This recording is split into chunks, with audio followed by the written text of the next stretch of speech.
sebenarnya. Disiplin berasal dari bahasa Latin, yakni disiplina, yang artinya belajar mengontrol diri dengan nilai-nilai kebajikan atau nilai positif yang disepakati bersama sebagai pondasi untuk berperilaku agar dapat mencapai suatu tujuan yang mulia.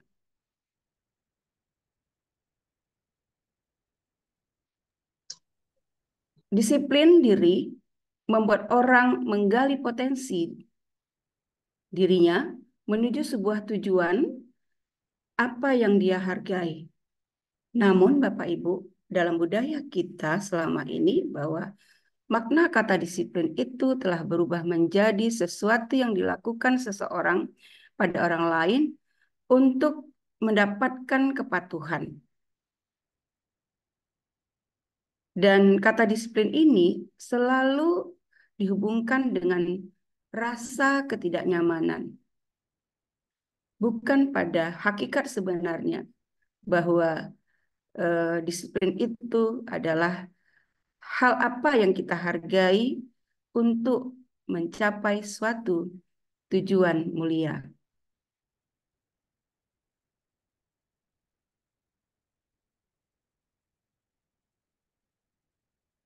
Bapak dan Ibu,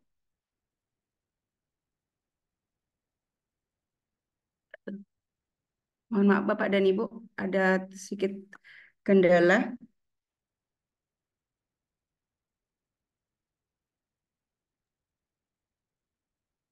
Bapak dan Ibu, disiplin yang sudah kita maknai, yaitu disiplin positif itu terbagi dalam dua. Disiplin dalam bentuk konsekuensi dan disiplin dalam bentuk restitusi. Lalu, apa sih perbedaan hukuman dengan disiplin dengan dalam bentuk konsekuensi yang biasanya kita lakukan? Bapak dan Ibu, hukuman itu bersifat tidak terencana atau tiba-tiba, sehingga anak atau murid tidak tahu apa yang akan terjadi. Dan biasanya ketika kita memberikan hukuman itu, anak tidak dilibatkan.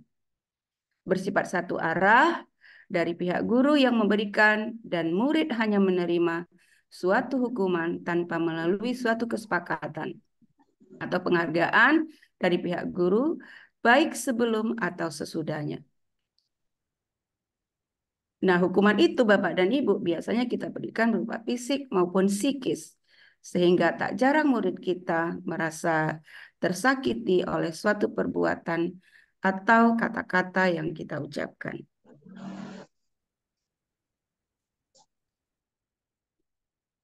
Bapak dan Ibu, dalam bentuk konsekuensi yang sudah terencana atau yang sudah disepakati, ya, dan sudah disetujui itu. Umumnya bentuk-bentuk konsekuensi itu dibuat oleh guru atau sekolah, di mana kita sudah mengetahui sebelumnya bahwa konsekuensi yang akan diterima itu ada pelanggaran.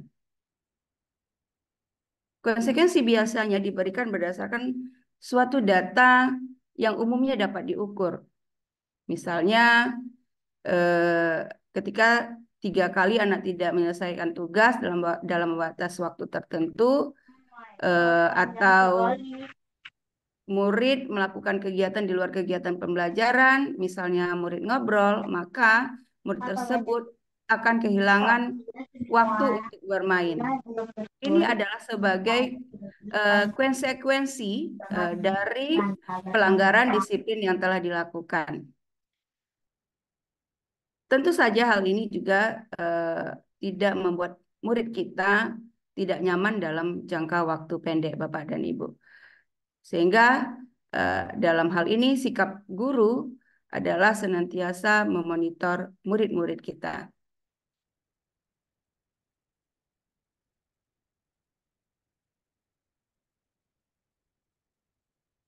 Bapak dan Ibu, terkait dengan paradigma baru tentang penerapan disiplin ini, Bapak dan Ibu, saya izin menganalogikan sebuah kegiatan kepalan tangan. Bapak dan Ibu, di hadapan Bapak dan Ibu ini ada dua kepalan tangan saya. Saya analogikan ini adalah saya sendiri yang di tangan kiri saya, dan di tangan kanan saya ini adalah teman saya. Bapak dan Ibu, saat ini saya memiliki sebuah kertas. Dan kertas ini adalah sesuatu yang berharga bagi diri saya. Jadi, sebagai sesuatu yang berharga, tentu saja hal ini akan saya jaga sekuat tenaga, sedaya upaya saya dari teman B yang berusaha ingin mendapatkan sesuatu yang berharga ini bagi diri saya. Dia melakukan berbagai cara untuk mendapatkan kertas yang berharga, ya, benda yang berharga di kepalan tangan saya ini. Dia bisa membujuk saya, mengancam saya, menghardik saya, atau barangkali merayu saya, menyuap saya, atau apa saja yang dia lakukan agar dapat membuka kepalan tangan saya ini. Lalu apa yang terjadi, Bapak dan Ibu?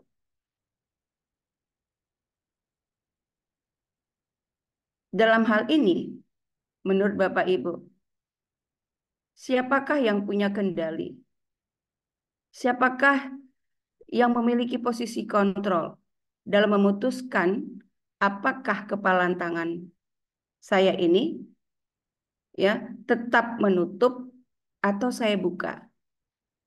Yang nyatanya memang sangat diharapkan, sangat diinginkan oleh teman saya yang B. Jadi Bapak dan Ibu, posisi kontrol terhadap situasi ini adalah diri saya sendiri, Bapak dan Ibu. Jadi Bapak dan Ibu, disiplin itu adalah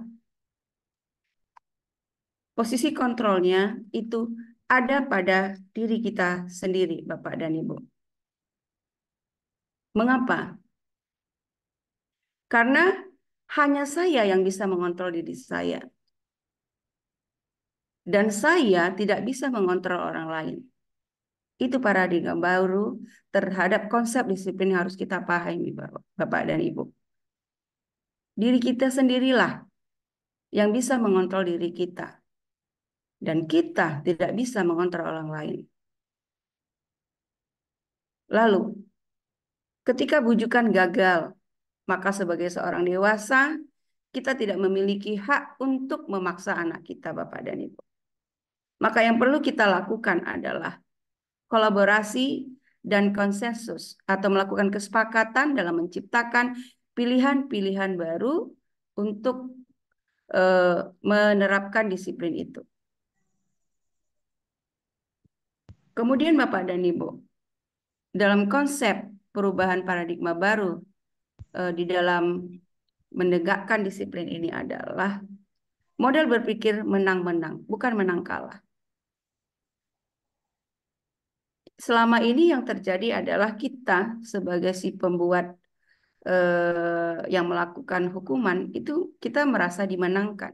Sementara Anda yang mendapatkan hukuman itu selalu menjadi seorang yang kalah, Bapak dan Ibu. Jadi konsep berpikir menang-menang itulah sebenarnya yang diharapkan, di mana anak tidak merasa dia dikalahkan dengan hukuman yang dia dapatkan, tapi kita memberikan pilihan-pilihan baru yang mungkin bisa dia lakukan terhadap konsekuensi dari apa sebuah pelanggaran yang dia lakukan. Baik Bapak Ibu, kemudian mengubah orang agar berpandangan sama dengan kita, itu juga tidaklah hal yang mudah Bapak dan Ibu. Itu adalah suatu hal yang tidak mungkin. Maka pilihan kita Yang perlu kita lakukan adalah berusaha memahami pandangan orang lain. Lalu, bagaimana Bapak dan Ibu? Kita ya memberikan pemahaman kepada siswa. Ya, bagaimana kita bisa menanamkan nilai-nilai kedisiplinan itu kepada siswa. Apa yang eh, perlu kita lakukan terlebih dahulu, Bapak dan Ibu? Yang pertama adalah menghilangkan rasa takut dalam diri murid kita, sehingga mereka merasa aman dan nyaman berada di sekolah tanpa tekanan. Jadi itu dulu Bapak Ibu yang perlu kita lakukan ketika kita ingin menanamkan nilai-nilai kedisiplinan kepada siswa kita. Yang perlu dulu kita lakukan adalah menghilangkan rasa takut dulu dalam diri murid kita sehingga murid merasa aman dan nyaman berada di kelas kita Bapak dan Ibu, di sekolah kita tanpa tekanan. Kemudian menumbuhkan motivasi internal agar siswa menghargai diri sendiri. Nah, ketika siswa menghargai diri sendiri, ya, maka ia akan merefleksikan diri, saya akan menjadi orang yang seperti apa bila saya melakukannya. Jadi Bapak dan Ibu, ketika anak memahami bahwa nilai-nilai disiplin yang diterapkan olehnya itu menjadi suatu hal yang berharga bagi dirinya, maka ia akan menjadikan pertanyaan ini untuk terus mengontrol dirinya. Kalau saya lakukan ini, apa yang terjadi nanti? Mau jadi seperti apa saya? Nah, selanjutnya yang ketiga adalah menghindari pemberian hukuman maupun penghargaan. Jadi Bapak dan Ibu, untuk paradigma baru dalam menanamkan kedisiplinan anak itu, kita perlu menghindari pemberian hukuman maupun penghargaan. Nah, ini Bapak dan Ibu, tadi di pemantik ya, mari ini adalah barangkali yang akan menjadi jawaban bagi Bapak dan Ibu untuk bersama-sama kita merefleksikan diri. Bapak dan Ibu, ya, baik itu pemberian hukuman maupun penghargaan, sesungguhnya adalah hal yang sama. Penghargaan itu berlaku sama dengan hukuman. Dalam arti meminta atau membujuk seseorang melakukan sesuatu untuk memenuhi suatu tujuan tertentu dari orang yang meminta atau membujuk.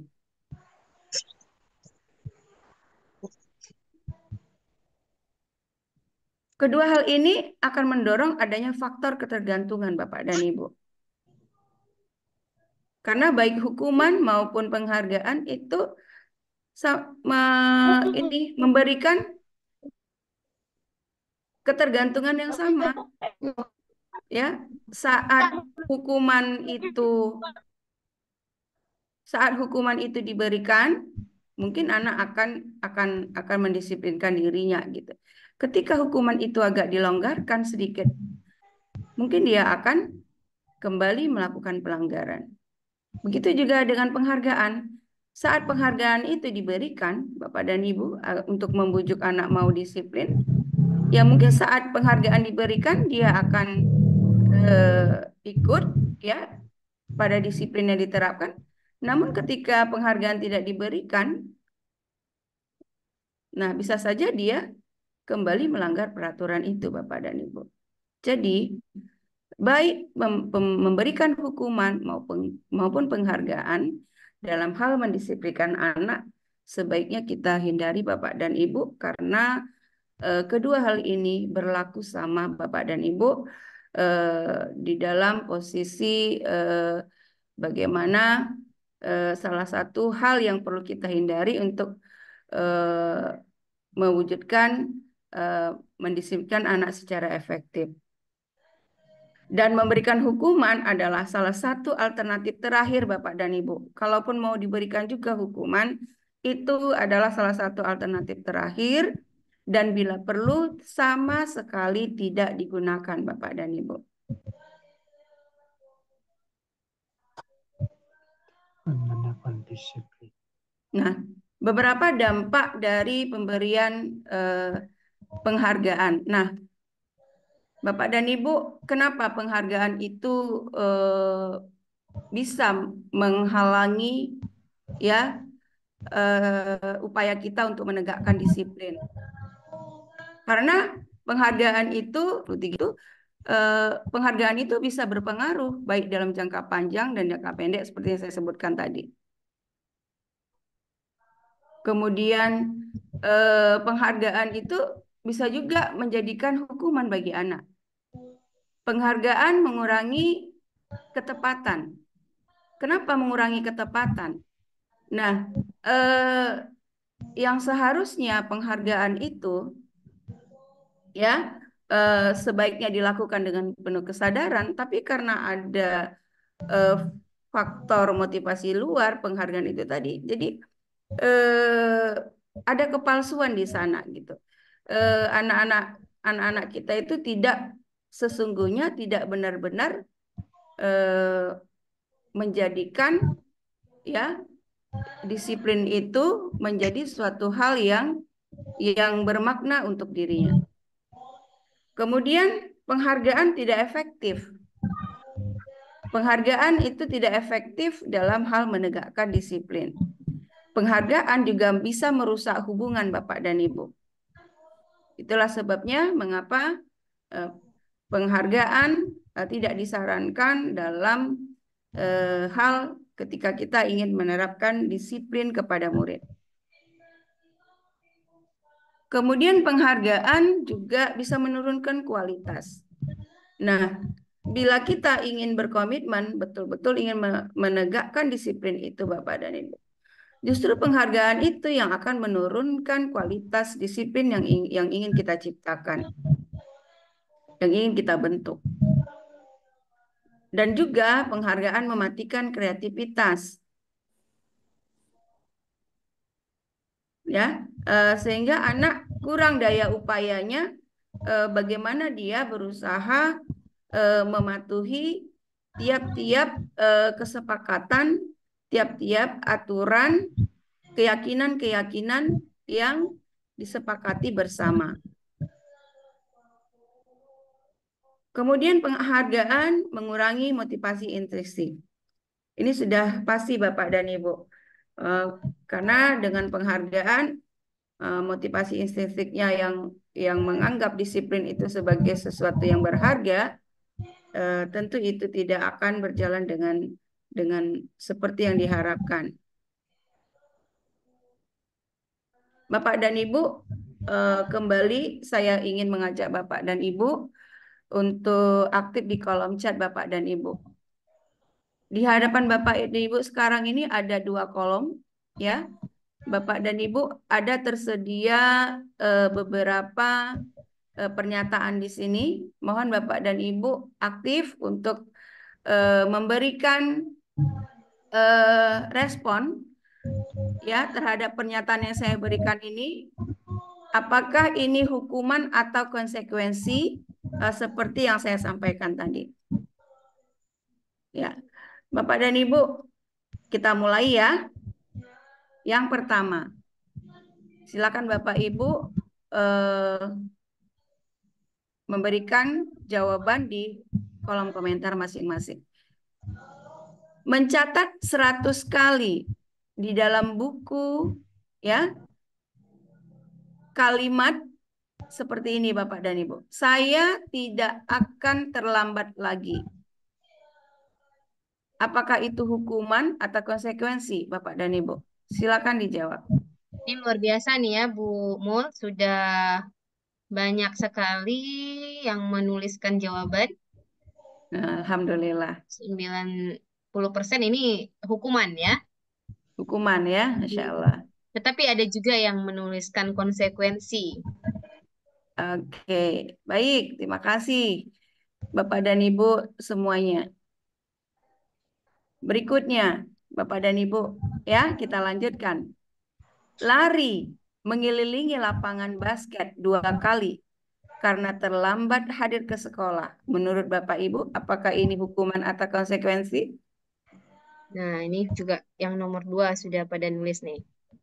Hukuman, hukuman, Masya hukuman, Allah. hukuman. Ya, kemudian selanjutnya Bapak dan Ibu, ya, murid diminta untuk push up 15 kali karena tidak menggunakan masker ke sekolah. Apakah ini hukuman atau konsekuensi, Bapak Ibu? Nah, masih sepakat nih hukuman kayaknya nih. Hukuman ya, Masya Allah luar biasa ya. Nah, nanti akan kita kaji satu persatu ya Bapak dan Ibu, apakah ini hukuman atau konsekuensi. Kemudian mengganti kertas tugas teman yang telah dicoret-coret. Ini hukuman atau konsekuensi Bapak dan Ibu. Nah, ini juga sepakatnya konsekuensi nih, Bapak dan Ibu hebat nih. Nah, Masya Allah luar biasa. Kemudian membersihkan tumpahan air di meja, ya, karena tersenggol pada saat belajar. Nah, ini konsekuensi atau hukuman, Bapak dan Ibu. Nah, ini sepakat juga konsekuensi nih, Mem. Oh, Oke, konsekuensi. baik, luar biasa. Bapak dan Ibu beri jempol dulu dong untuk webinar kita hari ini. Masya Allah, luar biasa. Ya, untuk saling menyemangati kita ya Bapak dan Ibu ya. Oke, Kami eh selanjutnya murid disuruh untuk tidak mengenakan sepatu seharian di sekolah karena tidak mengenakan sepatu hitam. Apakah ini hukuman atau konsekuensi? konsekuensi. Konsekuensi. Nah, Hmm. tuh ada yang berisik-bisik konsekuensi atau hukumannya. Luar biasa. Kemudian Bapak Ibu, lari mengelilingi lapangan basket ya sebanyak 2 kali karena terlambat 10 menit untuk pelajaran PJOK. Ini hukuman atau konsekuensi. Ah,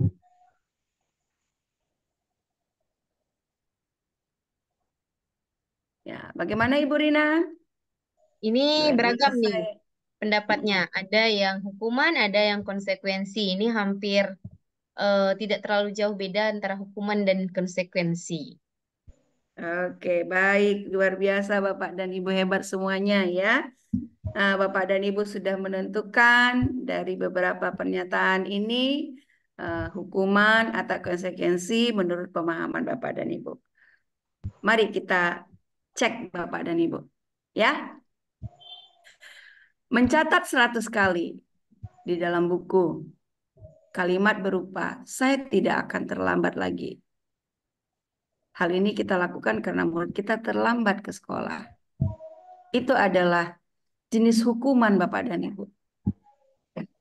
Ya, itu adalah jenis hukuman. Terima kasih kepada Bapak Ibu luar biasa yang menjawab hukuman atau konsekuensi tidak masalah karena di sini kita adalah proses belajar Bapak dan Ibu. Ya. Kemudian lari mengelilingi lapangan basket sebanyak 2 kali karena murid kita terlambat hadir di sekolah. Itu juga hukuman Bapak dan Ibu. Kemudian murid diminta untuk push up 15 kali karena tidak menggunakan masker ke sekolah. Itu juga hukuman Bapak dan Ibu. Selanjutnya, menggantikan kertas tugas teman yang telah dicoret-coret. Ini adalah konsekuensi Bapak dan Ibu.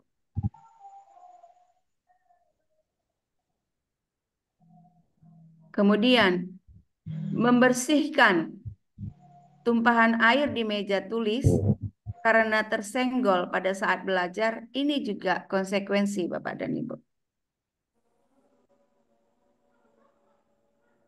Murid disuruh tidak mengenakan sepatu seharian di kelas, Bapak dan Ibu.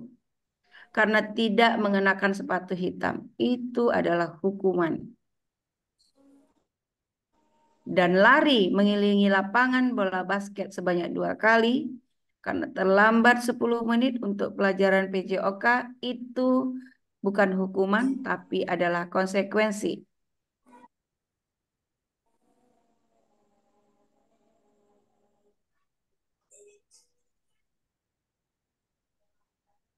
Nah, Bapak dan Ibu, sebenarnya apa sih perbedaan hukuman dan konsekuensi itu? Nah, di sini Bapak dan Ibu, saya mencoba menjabarkan hal ini diambil dari program guru penggerak ya yang disadur dari restitusi Diani Gosen ya Bapak dan Ibu, bahwa perbedaan antara hukuman dan konsekuensi itu seperti ini Bapak dan Ibu. Sesuatu, kalau hukuman itu sudah pasti sesuatu yang menyakitkan, harus terjadi pada murid kita Bapak dan Ibu. Sementara konsekuensi, sesuatu yang harus terjadi. Seperti tadi Bapak dan Ibu, ya, ketika murid ya membersihkan air yang ditumpahkan di atas meja, itu memang harus terjadi Bapak dan Ibu sebagai cara kita untuk menumbuhkan rasa tanggung jawab pada murid kita. Kemudian membuat anak sakit, itu sudah pasti Bapak dan Ibu. Baik fisik maupun hati anak, dalam jangka pendek maupun jangka panjang, itu akan terus ada di dalam hati mereka Bapak dan Ibu. Ya.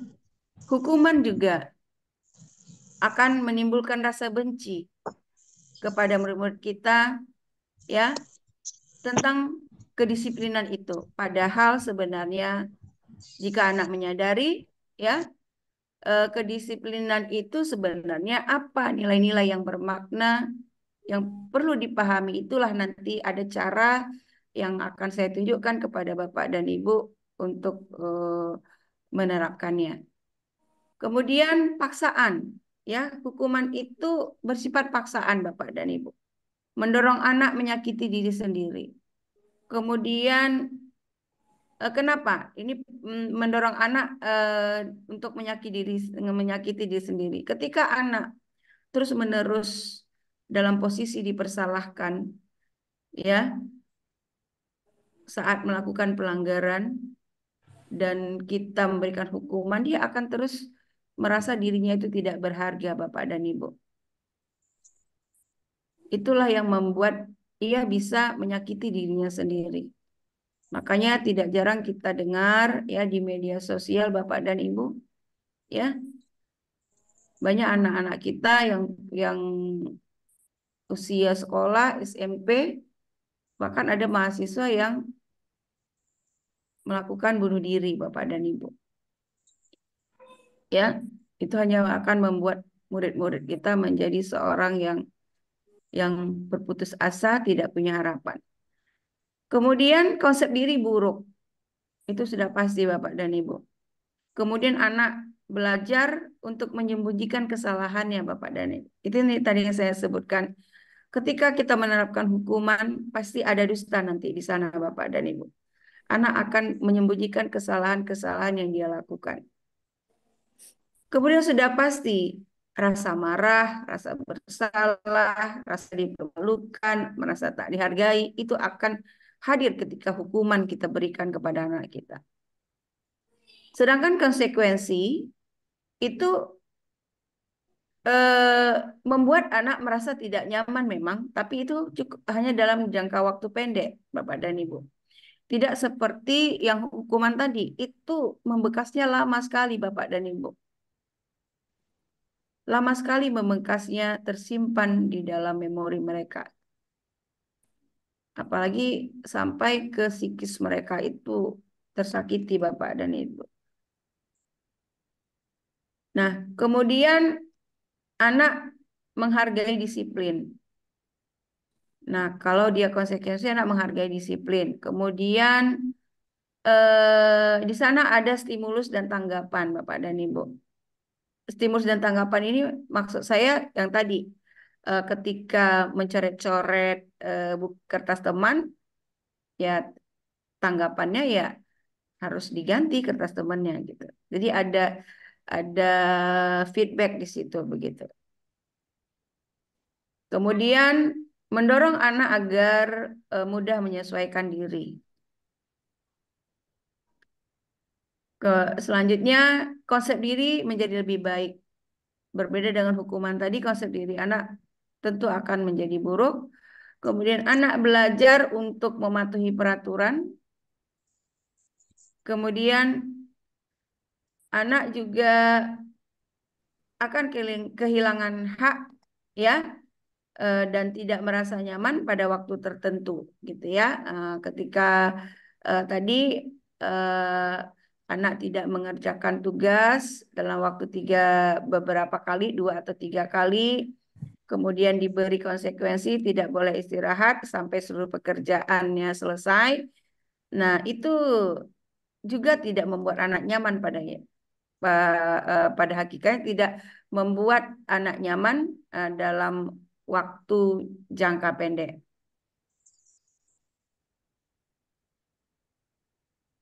Lalu Bapak dan Ibu,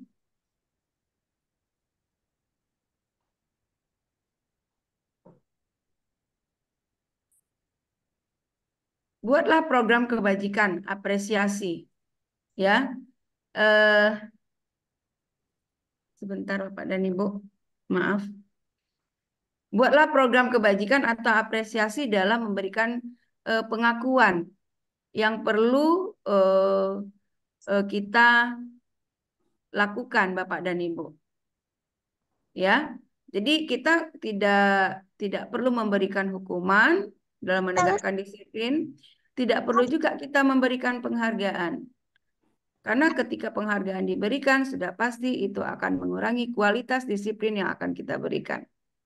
Hukuman itu hanya akan menyakiti hati anak kita dan tentunya membuatnya tidak nyaman, tidak merasa bahagia, Bapak dan Ibu, dan itu akan membekas lama di dalam memorinya dan tidak akan mengefektifkan nilai-nilai disiplin, nilai-nilai keyakinan, kebajikan yang ingin kita terapkan.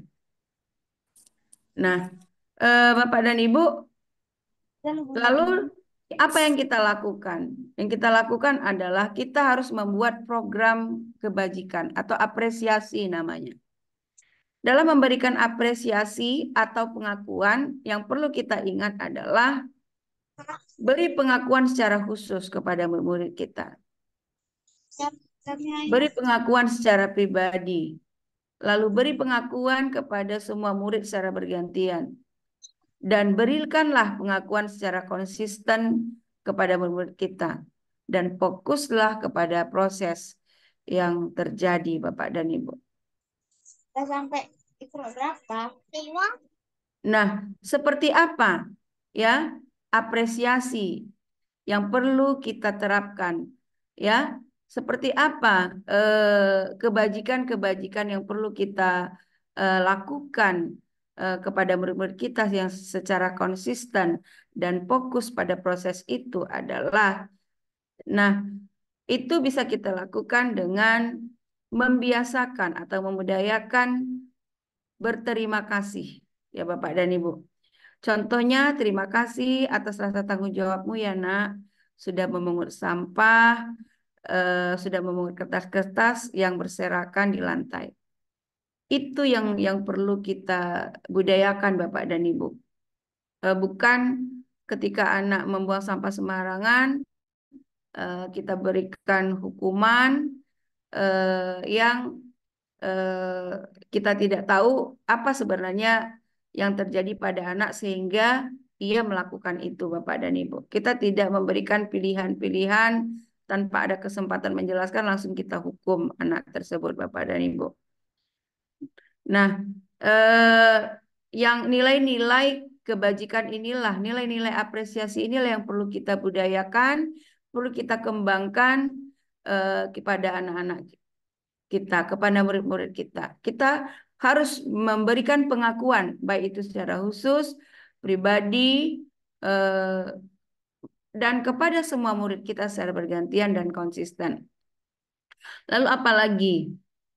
Ya, misalnya kemarin saya perhatikan Ananda menolong murid baru di kelas kita.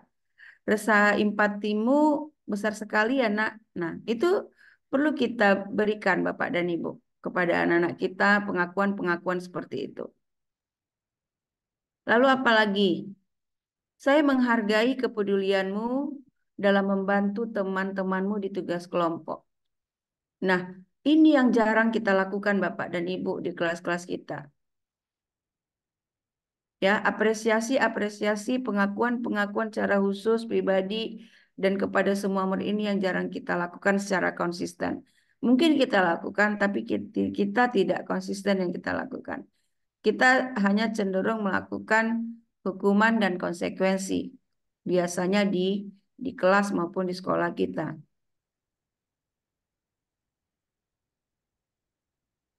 Nah, lalu apa lagi Bapak dan Ibu? Yang perlu kita lakukan adalah restitusi Bapak dan Ibu.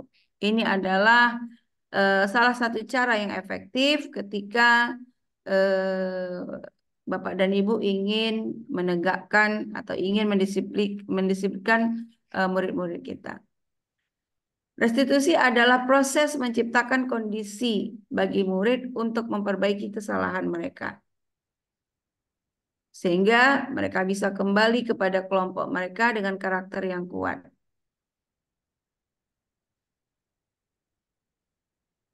Restitusi juga merupakan proses kolaboratif yang mengajarkan kepada murid untuk mencari solusi dari masalah mereka dan membantu murid kita berpikir tentang bagaimana menjadi orang yang mereka inginkan dan bagaimana mereka harus memperlakukan orang lain.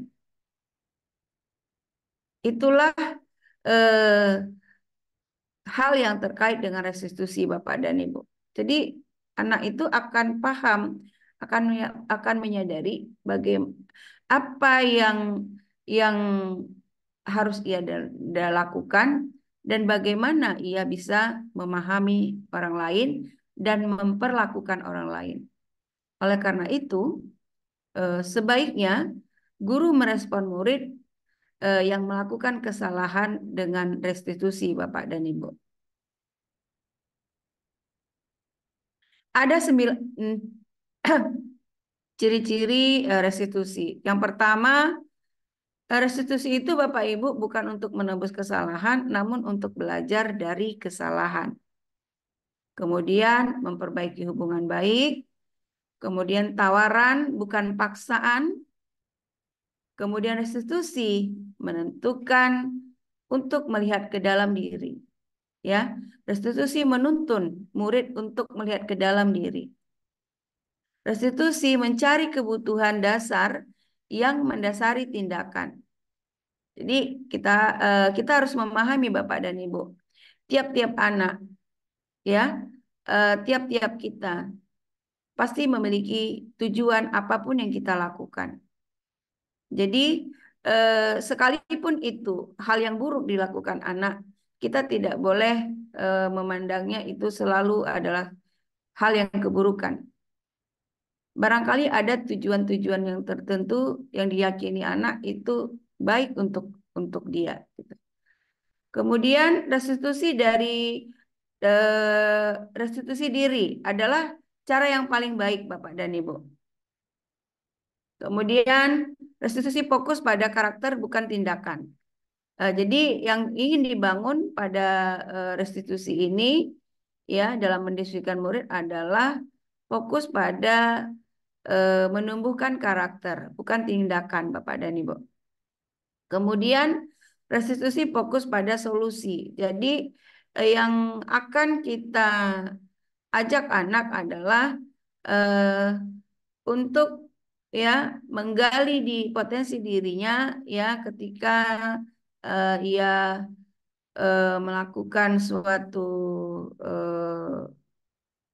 kesalahan atau suatu pelanggaran, maka yang kita gali adalah potensi dirinya. Apa hal yang bisa ia lakukan sebagai solusi dari permasalahan yang dia lakukan begitu. Yang berikutnya adalah restitusi mengembalikan murid yang berbuat salah kepada kelompoknya. Jadi Bapak dan Ibu, di restitusi ini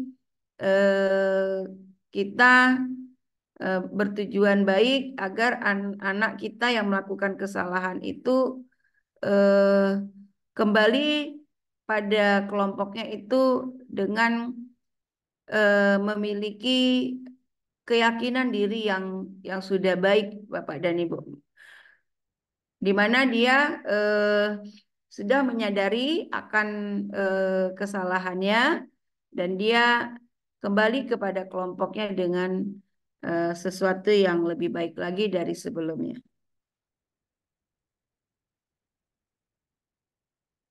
Nah, Bapak dan Ibu, inilah segitiga restitusi itu, Bapak dan Ibu. Nah, di mana diawali dengan proses menstabilkan, lalu menanyakan keyakinan, dan melakukan validasi kebutuhan. Nah, saat menstabilkan identitas, nah ini Bapak dan Ibu, ya, bagaimana cara kita melakukan restitusi kepada murid? Ya, yang pertama kita stabilkan dulu identitasnya. Untuk apa? Untuk membuat anak yang merasa gagal karena berbuat sesuatu yang tidak baik menjadi positif terhadap dirinya. Maka apa yang bisa dikatakan guru adalah berbuat salah itu adalah hal yang manusiawi. Tidak ada manusia yang sempurna.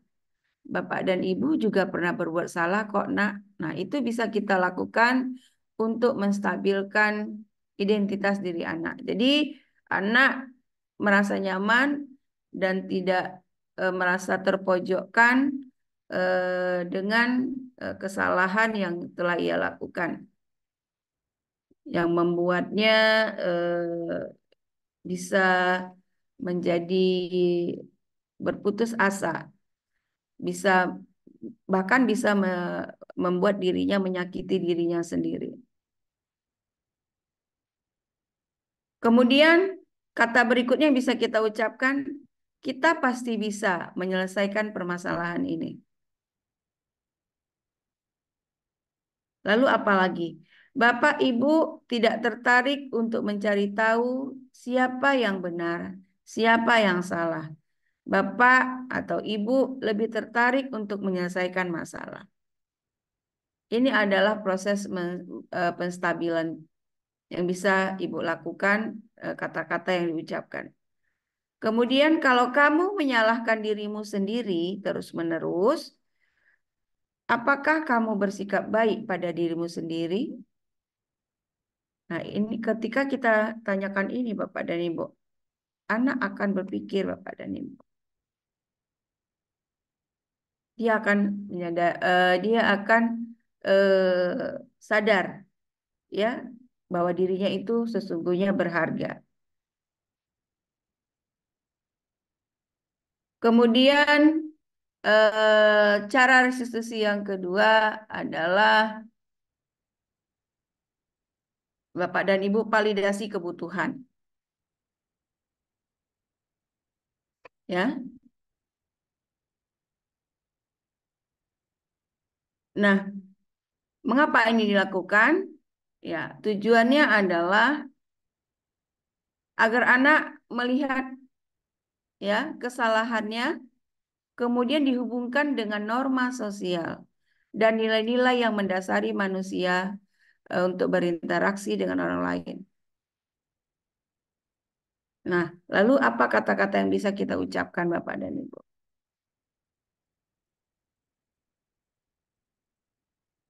Apa nilai yang kita percaya di kelas? Kalau di sekolah, apa nilai-nilai yang kita percaya di sekolah kita? Kemudian, nilai-nilai universal apa yang telah kita sepakati? Bisa juga kelas yang ideal itu seperti apa sih? Nah, itu bisa kita tanyakan kepada anak-anak kita ketika menanyakan keyakinan. Apa yang kamu rasakan ketika kamu melakukan itu? Kamu menjadi orang yang seperti apa? Ini ketika kita menanyakan keyakinan anak-anak kita. Kalau yang validasi kebutuhan tadi, Bapak dan Ibu, cara yang kedua, tadi cara yang ketiga, mohon maaf. Eh, ini adalah untuk membantu murid mengenali basic atau kebutuhan dasar yang ingin dipenuhinya ketika melakukan kesalahan itu. Pada dasarnya, setiap tindakan manusia itu memiliki tujuan untuk memenuhi kebutuhan dasarnya. Apakah itu untuk mendapatkan kebebasan, kasih sayang, rasa ingin diterima, ingin kesenangan, atau ingin mendapatkan suatu kekuasaan begitu. Jadi Bapak dan Ibu kita perlu validasi dulu kebutuhan anak setelah kita menstabilkan identitas, kita lakukan validasi kebutuhannya dengan kata-kata yang dapat kita ucapkan saat restitusi, yaitu kamu bisa saja kan melakukan hal yang lebih buruk, tapi kamu tidak melakukannya. Ya, kamu pasti punya alasan mengapa melakukannya. Apa yang penting bagi kamu dalam hal ini? Kamu boleh tetap berusaha menjaga sikap itu, tapi tambahkan sikap yang lain yang hal yang baru. Selanjutnya, maukah kamu belajar cara lain untuk mendapat yang kamu butuhkan tanpa harus memukul? Nah, ini bisa kita ucapkan ketika kita memvalidasi kebutuhan anak. Apakah kamu bisa melakukan dengan lebih baik di, di kemudian nanti? Atau apakah kamu bisa melakukan dengan baik besok lagi gitu?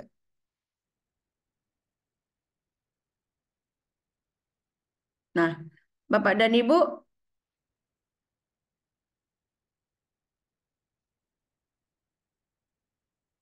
cara yang keempat adalah boleh dilakukan intervensi.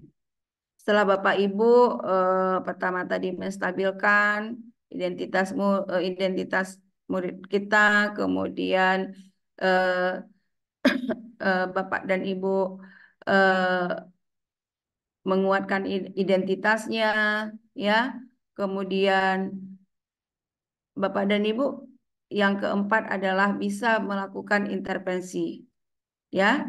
Intervensi ini adalah pertanyaan-pertanyaan penguat bila diperlukan saja ketika proses institusi mungkin ada hal yang perlu dikuatkan lagi gitu ya Bapak dan Ibu.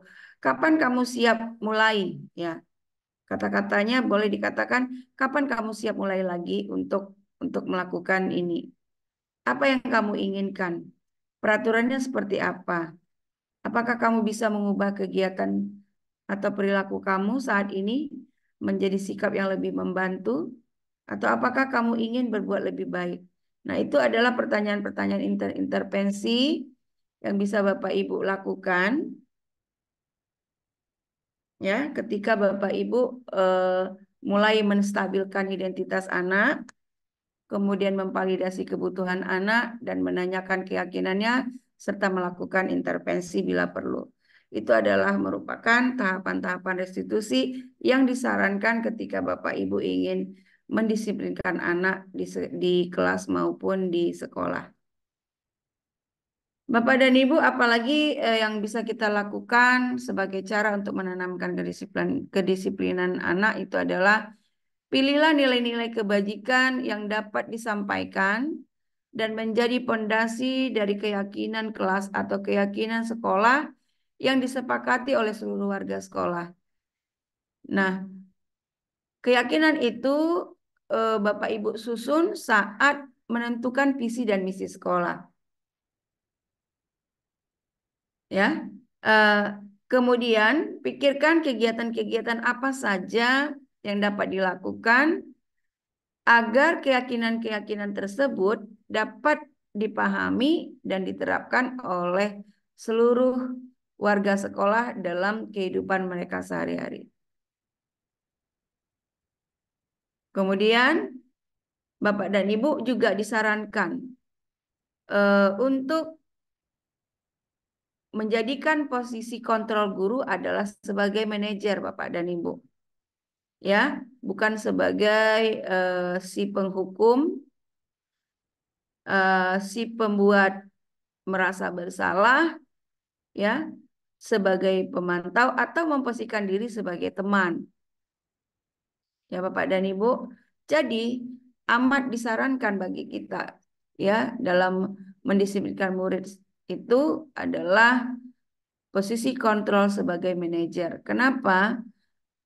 Karena saat memposisikan diri sebagai manajer dalam mendisiplinkan murid,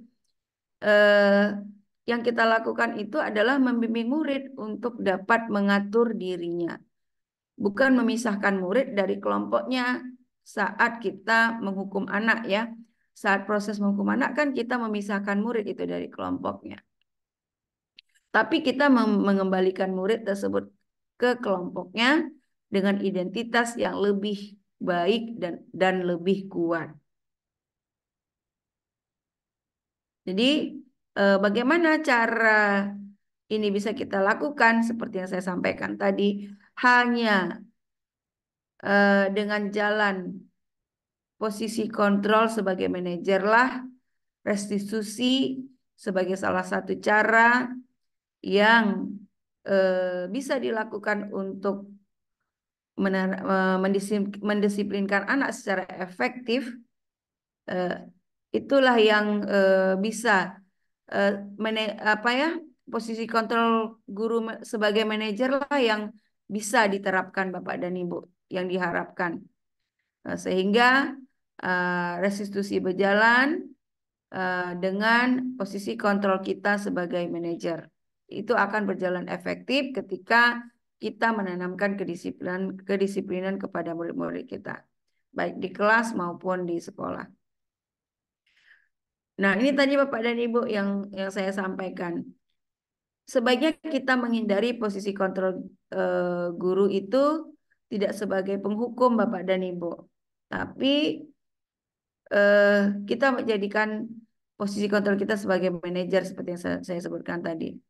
Tidak juga memposisikan diri sebagai si pembuat merasa bersalah. Ya, si pembuat merasa bersalah itu seperti ini contohnya Bapak dan Ibu. Ibu merasa kecewa atas apa yang kamu lakukan dan itu membuat ibu sedih, membuat ibu begini, begitu. Nah, itu anak akan itu posisi kontrol Bapak Ibu sebagai si pembuat merasa bersalah, sehingga anak akan merasa bersalah dalam dirinya atas apa yang telah dia lakukan. Kemudian memposisikan diri sebagai teman, ini sering kita lakukan Bapak dan Ibu. Ya, ayolah nak, lakukanlah, buatlah ini. Nah, itu sering kita lakukan dalam keseharian kita.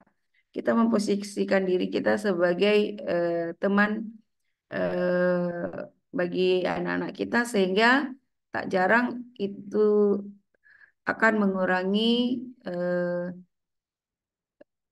keefektifan dalam menanamkan kedisiplinan kepada murid.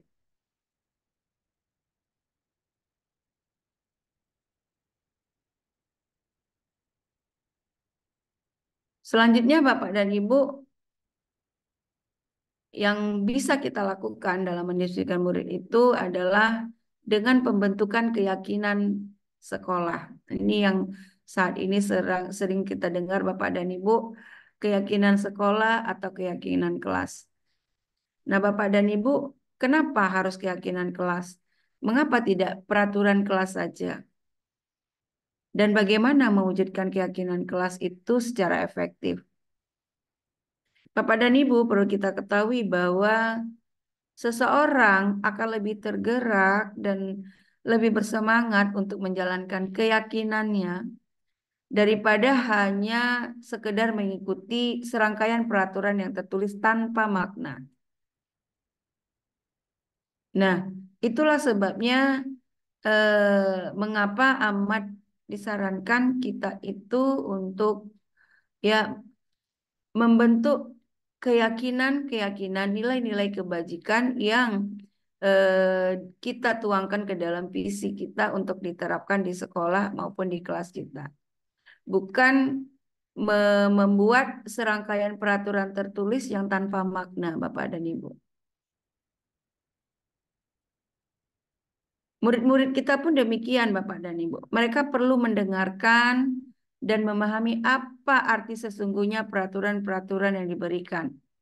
Apa nilai-nilai kebajikan ya di balik peraturan yang kita terapkan tersebut. Apa tujuan utamanya?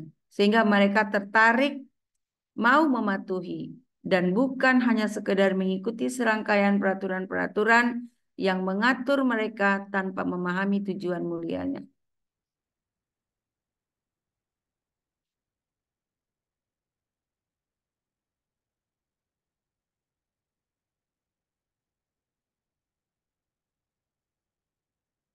Nah, Bapak dan Ibu, seperti diibaratkan ketika kenapa kita memakai helm, Bapak dan Ibu? Memakai helm adalah peraturan dalam berlalu lintas, ya Bapak dan Ibu ya. Nah, saat kita menyadari memakai helm itu karena untuk tujuan agar tidak tertangkap oleh polisi atau tidak ditilang oleh polisi, itu peraturan mengenakan helm itu belum menjadi bermakna bagi kita Bapak dan Ibu. Tapi saat kita meyakini bahwa dengan memakai helm kita menjadi selamat gitu ya, melindungi diri kita agar selamat ketika ada kecelakaan kepala kita terlindungi gitu. Itulah sebenarnya yang ingin kita tanamkan kepada murid, nilai-nilai kebajikan di balik peraturan yang kita terapkan itu, Bapak dan Ibu. Sehingga anak-anak kita memahami ya betapa berharganya peraturan itu karena ada nilai-nilai kebajikan yang ia dapatkan ya untuk keselamatan dirinya, Bapak dan untuk kebahagiaan dirinya. Lalu Bapak dan Ibu, berikut adalah tahapan-tahapan dalam menciptakan program kebajikan. Ya, program kebajikan yang saya maksudkan di sini adalah bagaimana Bapak dan Ibu ya dalam menanamkan kedisiplinan itu, Bapak dan Ibu perlu membuat nilai-nilai kebajikan sehingga itu menjadi keyakinan Bapak dan Ibu dalam mendisiplinkan murid ya di kelas maupun di sekolah. Bagaimana caranya? Maka yang pertama adalah Bapak dan Ibu melihat daftar kebajikan yang sudah disusun bersama. Jadi Bapak dan Ibu perlu membuat list atau membuat daftar kebajikan yang Bapak Ibu susun bersama-sama, nilai-nilai kebajikan menyeluruh ya, nilai-nilai kebajikan yang universal apa yang ingin Bapak Ibu terapkan. Tentunya disesuaikan dengan visi dan misi sekolah Bapak dan Ibu. Setelah Bapak Ibu menyusun bersama nilai-nilai kebajikan yang ingin diterapkan, yang ada dalam visi misi Bapak dan Ibu, lalu tentukan nilai-nilai kebajikan yang ingin dijadikan perhatian utama. Mana yang menjadi hal yang utama di sekolah atau di kelas Ibu yang perlu untuk diterapkan saat ini, yang perlu untuk ditanamkan saat ini. Nanti di dalam tahapan ini Bapak Ibu akan bercurah pendapat, ya. Bapak dan Ibu akan bercurah pendapat untuk menentukan nilai-nilai kebajikan mana yang menjadi perhatian utama dari daftar list yang sudah Bapak Ibu susun bersama. Mana yang paling urgent sesuai dengan situasi dan kondisi yang ada, yang terjadi di kelas atau di sekolah Bapak dan Ibu.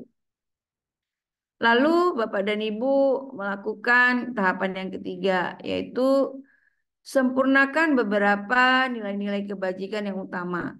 Ya, Bapak dan Ibu mungkin saat curah pendapat ada yang perlu disempurnakan, ya, terhadap nilai-nilai kebajikan yang utama yang ingin diterapkan.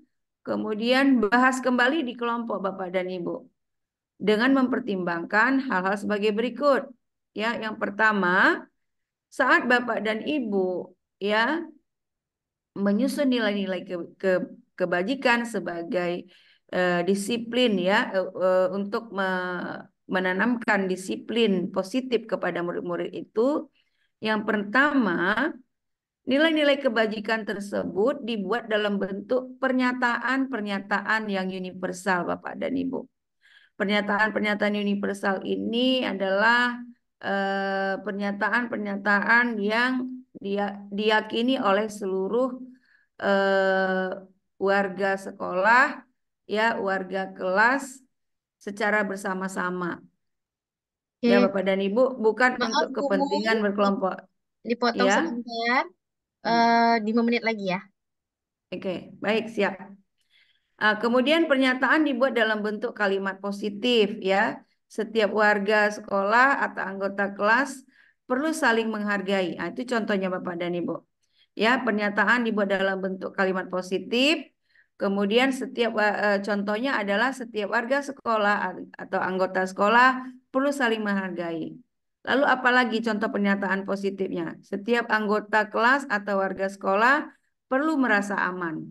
Nah, seperti itulah contoh nilai-nilai kebajikan, nilai-nilai keyakinan kelas yang perlu kita susun Bapak Ibu, baik itu untuk tingkat kelas maupun tingkat sekolah kita. Kemudian hendaknya keyakinan kelas atau keyakinan sekolah itu tidak terlalu banyak Bapak dan Ibu, sehingga mudah diingat dan dipahami oleh semua warga sekolah atau kelas. Kemudian sebaiknya keyakinan kelas atau sekolah mudah diterapkan di lingkungan tersebut Bapak dan Ibu.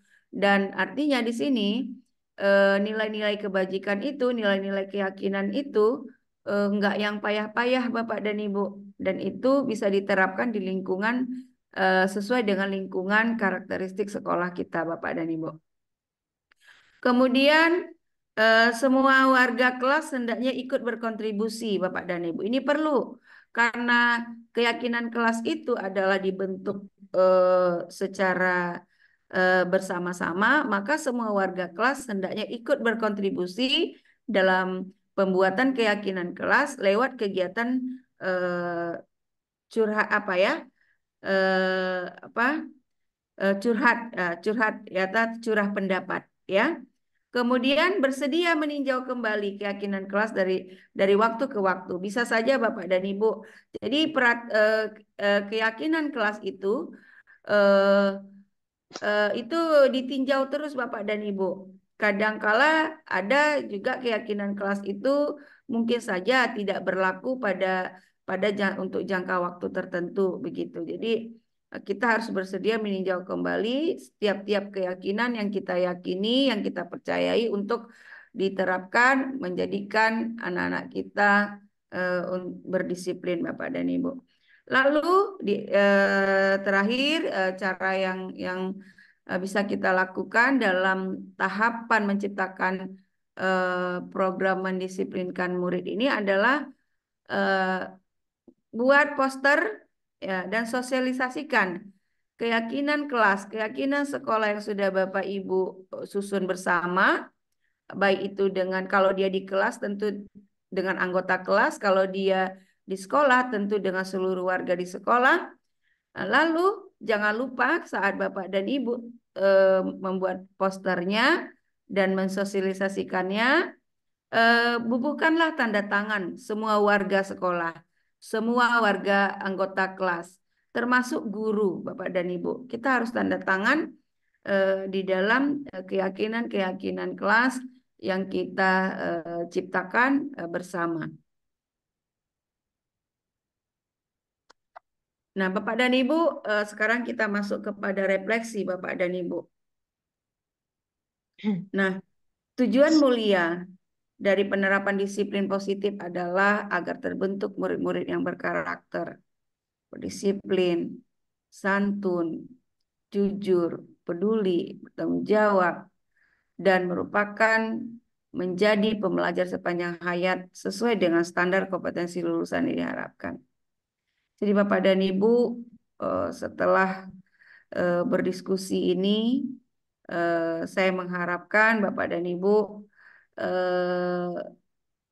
masing-masing untuk merefleksi diri, ya, perasaan apa yang muncul, ya, dari dalam diri Bapak Ibu, ya, selama mengikuti sesi ini, khususnya mengenai makna disiplin dan motivasi intrinsik.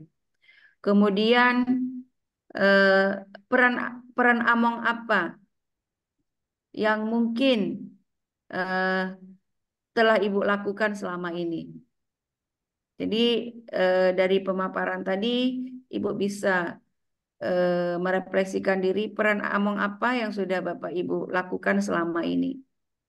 Apakah Bapak Ibu memposisikan diri sebagai manajer kah? Atau sebagai penghukum kah? Atau sebagai si pembuat rasa bersalah?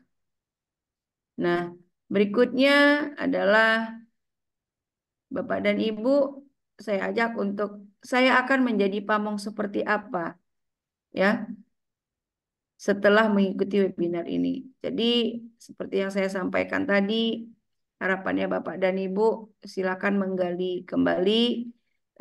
Kita adalah pembelajar sepanjang hayat Bapak dan Ibu. Ayo kita gali kembali seperti apa peran manajer yang harus kita posisi kontrol diri sebagai manajer yang harus kita terapkan ketika kita mendisiplinkan murid-murid kita Bapak dan Ibu. Demikian Bapak dan Ibu semuanya, terima kasih atas perhatian. Mohon maaf atas beberapa kendala yang telah terjadi tadi karena ada sedikit kendala di alat yang saya gunakan. Terima kasih atas perhatian. Saya izin untuk stop share dulu. Silakan Ibu Rina. Selanjutnya layar dan waktu saya kembalikan kepada Ibu Rina. Baik, terima kasih Bu Mulyani, luar biasa pemaparannya ya Bapak dan Ibu. Malam hari ini tadi juga sudah ada beberapa komentar gitu di ruang chat yang menyatakan bahwa pemaparannya malam hari ini luar biasa dan nanti diminta untuk Bu Mul mengirimkan materinya gitu ya. Nanti diberikan saja kepada admin. Insya Allah nanti Bapak dan Ibu yang tadi meminta materi, nanti materi akan kami kirimkan linknya melalui email. Oleh karena itu Bapak dan Ibu sekarang di kolom chat kami sudah mengirimkan link presensi. Silahkan Bapak dan Ibu sambil menunggu kita masuk ke sesi tanya jawab ya Bapak dan Ibu. Silahkan Bapak dan Ibu mengisi link presensinya dengan data yang akurat. Baik, Bapak dan Ibu, kita masuk ke sesi tanya jawab ya, Bapak dan Ibu. Tadi sudah ada yang bertanya di kolom chat selagi pemaparan, mungkin karena sudah tidak sabar lagi ya, Bapak Ibu. Nah, saya bacakan terlebih dahulu. Untuk penanya, nanti kami izinkan yang mau berbicara, silahkan raise hand dulu, Bapak Ibu. Jika tidak berbicara, boleh dimatikan mikrofonnya agar tidak mengganggu proses diskusi kita. Oke, kita ke yang raise hand dulu ya, Bu Mulia. Boleh ya? Ya, silakan Ibu Rina. Di sini ada ini Pak Ismail, apakah raise hand-nya mau bertanya? Ada Pak Iwan Purnawirawan. Nah, kita ke Pak Iwan saja dulu ya. Pak Iwan Ya, Purnawirawan. Silahkan Pak Iwan. Ada yang ingin terima kasih. ditanyakan? Silahkan. Terima kasih, Bu. Assalamualaikum warahmatullahi wabarakatuh. Waalaikumsalam. Waalaikumsalam Saya dari warahmatullahi SMP Bangun 2 Indramayu. Mungkin saya termasuk guru yang sudah lama lah, guru jadul. Dulu kan kalau Oh, Pak, dibuka lagi Pak mikrofonnya Pak. ya, saya ingin nanyakan nih dengan korelasinya gitu ya dengan segitiga restitusi itu dengan dulu kan ada teori reward and punishment, Ya. ya kan? Nah, itu korelasinya seperti apa? Kalau dilihat dari segi tiga restitusi ini, teorinya Diane Gosen ini, kita guru itu seperti apa ya? Lebih pada posisi yang mengalah. Apalagi sekarang tingkat kenakalan anak-anak kan sudah di luar, artinya sudah di luar apa ya? Kadang-kadang ada yang di luar koridornya sebagai anak sekolah. Entah itu dampak dari apa gitu, apa mungkin dampak dari gadget atau bagaimana gitu.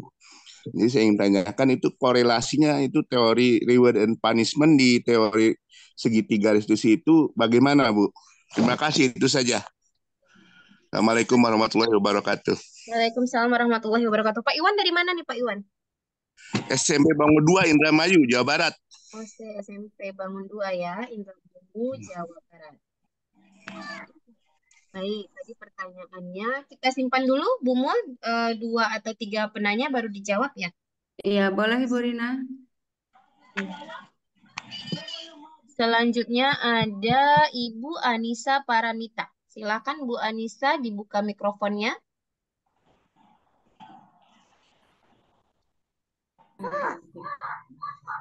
Ya, Assalamualaikum warahmatullahi wabarakatuh. Waalaikumsalam warahmatullahi wabarakatuh. Baik Bu, senang sekali bisa bergabung dengan kelompok belajar SMP Negeri 37. Meskipun saya bukan dari SMP atau SMA, karena lebih tepatnya saya dari MA Muhammadiyah. Nah, di sini saya ingin menyambung pernyataan dari Bapak yang tadi mengenai reward dan punishment. Nah, ini kan sudah lama kita kenal dan sudah lama kita terapkan. Mungkin di beberapa teori yang disampaikan oleh Bu Mulyani itu memang benar adanya, dan kami pun ketika Pasda ini juga sebaiknya diterapkan di lingkungan pendidikan, karena tidak lagi harus hukuman itu dengan kekerasan fisik dan kekerasan verbal. Ya, jadi hukuman itu diganti dengan konsekuensi yang harus didapatkan oleh peserta didik sehingga dia bisa merasakan bahwa apa yang dilakukannya itu salah. Nah, hanya saja di beberapa kasus konsekuensi yang ringan seperti itu tidak mempan bagi peserta didik yang tingkat kenakalannya sudah melebihi, bisa dibilang ambang batas, terutama di sekolah-sekolah swasta kecil atau sekolah-sekolah swasta yang notabene adalah menampung anak-anak yang memang latar belakangnya itu dari keluarga yang broken home atau dari anak-anak yang tidak diterima dari negeri. Nah, ini diberlakukan konsekuensi yang seperti itu sulit untuk diterapkan dan menerapkan disiplin tadi. Jadi mungkin bagi sebagian guru untuk hukuman yang fisik atau verbal itu terlontarkan kembali karena tingkat kenakalan anak yang tidak bisa diatasi dengan konsekuensi yang seperti yang dipaparkan tadi. Terima kasih Bu. Assalamualaikum warahmatullahi wabarakatuh. Waalaikumsalam warahmatullahi wabarakatuh. Terima kasih Bu Anissa. Oke, baik, mungkin boleh langsung ditanggapi ya. Bu Mulyani, tadi ada 2. Yang pertama dari Pak Iwan Purnawirawan ya dari Indramayu. Apa korelasi antara teori reward and punishment dengan teori segitiga restitusi yang tadi sudah disampaikan, dan ini juga disambung oleh Bu Anissa Paramita tadi dari MA ya. Kenapa ini, bagaimana caranya, intinya seperti itu, karena ini agak sulit diterapkan di lingkungan yang sekarang sedang dihadapi oleh Bu Anissa. Silakan Bu Mul. Oke, baik. Terima kasih kepada eh, Bapak dan Ibu ya yang telah bertanya tentang eh, apa sih korelasi hukuman ya dengan punishment yang dikaitkan dengan eh, paradigma baru dalam salah satu cara yang efektif untuk mendisiplinkan murid yaitu restitusi. Ya, Bapak dan Ibu, eh, bahwa kita memahami Bapak dan Ibu, ya, kenapa kita disarankan untuk menghindari pemberian hukuman atau juga penghargaan Bapak dan Ibu. Karena kedua hal ini posisinya sama Bapak dan Ibu. Itu tidak akan menjadikan nilai-nilai disiplin yang kita ingin terapkan itu menjadi efektif Bapak dan Ibu. Karena apa?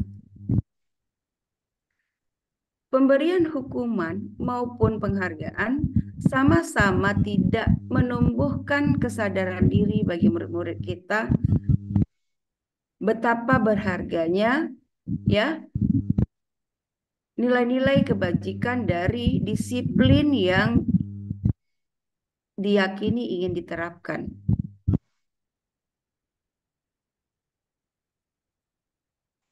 Sedangkan bukan tidak untuk seperti yang dikatakan Ibu Nisa tadi Bapak dan Ibu. Bukan tidak boleh kita menghukum Bapak dan Ibu. Tapi hukuman itu adalah sebagai salah satu alternatif terakhir. Langsung.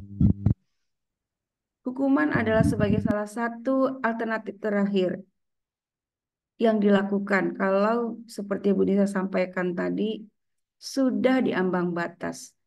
Apalagi sudah pada melanggar nilai-nilai norma dan hukum Bapak dan Ibu.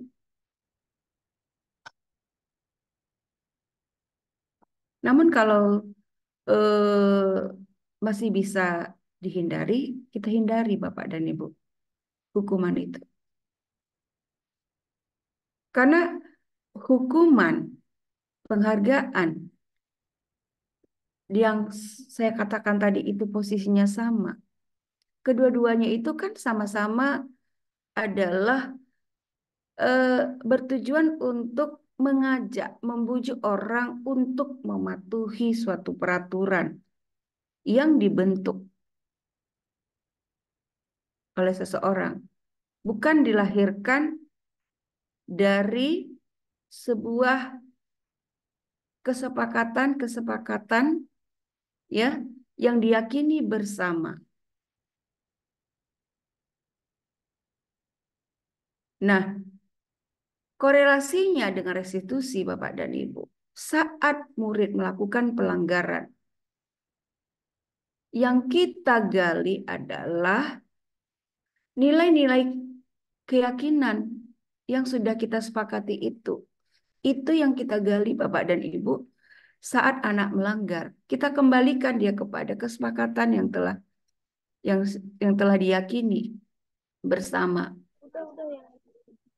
Sehingga dia sadar ketika kalaupun anak ya mendapatkan hukuman sebagai jalan terakhir, ya, dia sadar bahwa itu adalah sebagai sebuah kesalahan ya yang harus ia terima dengan lapang dada karena dia tahu sebelumnya kalau dengan hukuman tadi tidak ada di sana Bapak dan Ibu nilai-nilai yang bisa memberikan kesempatan kepada murid untuk menyebabkan mengapa dia melakukan itu. Kenapa? Kita setiap anak yang melanggar yang anak yang melakukan kesalahan kita selalu menganggapnya sebagai suatu keburukan.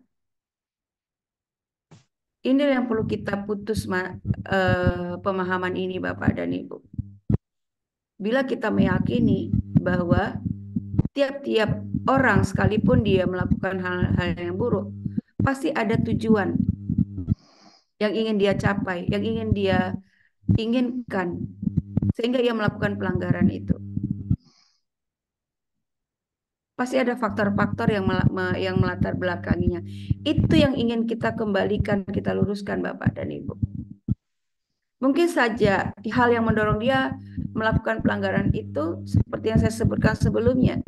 Bisa saja itu karena dia ingin mendapatkan pengakuan. Mungkin di lingkungan keluarganya dia tidak mendapatkan perhatian. Jadi dia melakukan pelanggaran hanya ingin mendapatkan perhatian. Maka yang perlu kita lakukan adalah Bapak dan Ibu, kita memahami keadaan itu. Itulah kolerasi antara restitusi dengan pemberian punishment ataupun reward Bapak dan Ibu. Demikian Ibu Rina yang bisa saya sampaikan untuk antara kolerasi antara punishment dan reward yang dikaitkan dengan segitiga restitusi itu. Begitu Bapak dan Ibu. Baik. Terima kasih Bu Mul tadi sudah membuat penegasan kembali bahwa hukuman yang dimaksud itu adalah jalan terakhir ya Bu Mul ya. Mungkin Iya. kita bisa menggantinya dulu dengan konsekuensi yang tadi sudah disampaikan di awal. Bagaimana kita membuat kesepakatan sehingga hukuman itu diganti dengan konsekuensi. Dan jika memang tidak bisa lagi, setelah beberapa kali baru kita berikan ya, itu pilihan yang terakhir tadi disampaikan oleh Bu Mulyani. Nah Bu Mul, ini ada pertanyaan di kolom chat. Pertanyaannya, bagaimana penerapan poin bagi siswa yang melakukan pelanggaran disiplin? Efektifkah sistem poin tersebut membuat anak lebih baik? Ini dari Pak Hendra, SMA Negeri 1 Anyer, Banten. Silakan, Mem. Iya. Apakah ingin dilanjutkan lagi atau langsung Ibu Rina? Atau langsung saja? Oke, baik Bapak dan Ibu. Dengan Bapak siapa tadi Bu Rina ya? Dengan Pak Hendra. Dengan Pak Hendra. Oke, baik Pak Hendra, terima kasih atas pertanyaannya, luar biasa Pak Hendra ya. Pertanyaan juga yang sangat menarik. Setelah pertanyaan yang pertama tadi dari Ibu Rina dan Bapak apa tadi Bu Rina? Dari Maaf. Pak Irwan tadi ya. Dari Pak Irwan Ya. dan Bu Anissa tadi. Iya, dari Pak Iwan dan Bu Andisa. Luar biasa Bapak dan Ibu. Nah, inilah yang tadi saya sampaikan Bapak dan Ibu.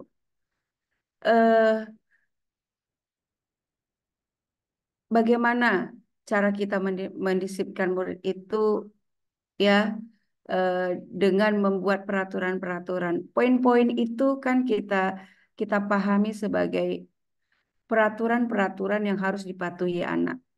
Sekarang pertanyaan kita bersama, ya. Menurut Bapak Ibu, seperti selama ini yang terjadi di sekolah kita masing-masing, ya, yang menerapkan poin-poin itu. Apakah itu sudah berjalan secara efektif, Bapak dan Ibu? Coba Bapak dan Ibu berikan komentarnya di kolom chat. Saya ingin mengajak Bapak Ibu sama-sama berefleksi bersama. Karena permasalahan ini banyak ya, yang kita sekarang ini ingin menerapkan disiplin dengan paradigma baru. Artinya secara pelan-pelan kita ingin meninggalkan poin-poin ya yang menjadi ya sesuatu hal yang menakutkan mungkin bagi murid-murid kita Bapak dan Ibu.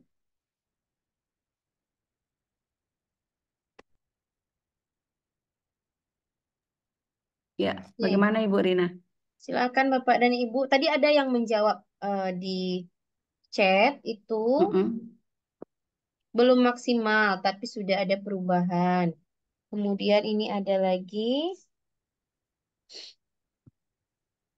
Ini yang tadi dia. Belum berjalan sempurna, sulit untuk menerapkan. Tidak membuat jera juga, Bu. Mm-mm. Poin berjalan tapi masih ada pelanggaran. Nah, ini ya. Tidak efektif. Nah, itu tanggapan dari peserta yang ada di kolom chat. Belum maksimal hasilnya. Itu yang terkait dengan poin tadi. Masih belum efektif, Bu. Belum maksimal. Nah, ini tadi yang dibicarakan.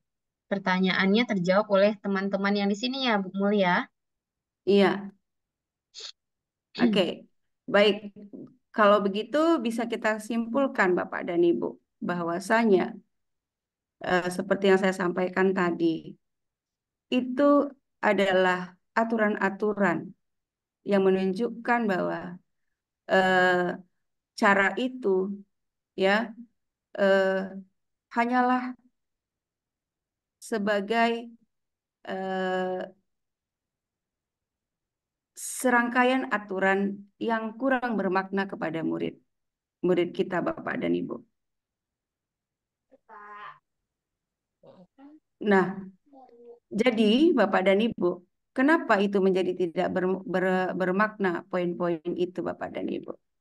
Karena yang hadir di sana adalah rasa ketakutan. Ya, anak akan tertekan. Kenapa? Karena aturan itu kita yang buat Bapak dan Ibu. Kita orang dewasa yang membuat. Adakah kita membuat aturan itu melibatkan murid-murid kita? Sedangkan di dalam paradigma baru, cara mendisiplinkan murid itu adalah ya melalui keyakinan-keyakinan di balik peraturan itu, melalui keyakinan-keyakinan yang kita keyakinan-keyakinan yang menjadi nilai-nilai kebajikan yang ingin kita terapkan kepada murid untuk mendisiplinkan mereka itu kita ciptakan bersama-sama Bapak dan Ibu. Jadi semuanya memiliki ada rasa memiliki terhadap terhadap terhadap peraturan itu, terhadap keyakinan itu. Oke. Ya, Ya, Bapak dan Ibu.